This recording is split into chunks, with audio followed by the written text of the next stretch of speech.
dicembre 1970. A Roma, la sera prima, c'è un forte temporale e piove molto. Ci sono strani movimenti nelle vicinanze di alcuni punti strategici ed istituzionali che puntano a colpire al cuore lo Stato italiano. Diversi nuclei di cospiratori sono riuniti in varie zone della città, mentre una colonna di 200 guardie forestali è pronta a partire da Città Ducale, in provincia di Rieti, alla volta della capitale.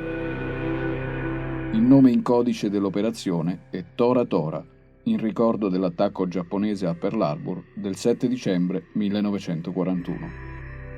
Il centro di comando si trova in via Sant'Angela Merici, nel quartiere Trieste. Alle 22:15 del 7 dicembre scatta l'ora X. La macchina del golpe si mette in moto.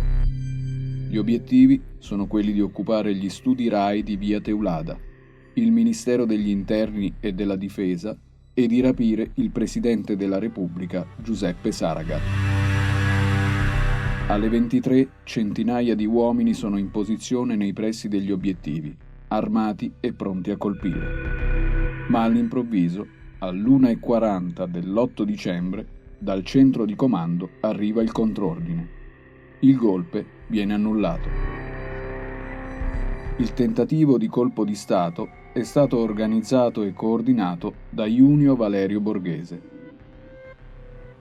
Fondatore di Avanguardia Nazionale, Borghese è conosciuto per essere stato il comandante della 10ª MAS, che dopo l'8 settembre 1943 aveva aderito alla Repubblica Sociale Italiana.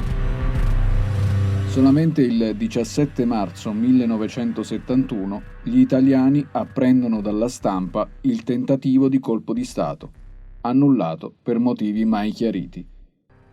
Scattano gli arresti, ma Junio Valerio Borghese è già scappato in Spagna, da dove non tornerà mai più. Le 48 persone accusate di cospirazione politica vengono tutte assolte nel 1984 perché il fatto non sussiste.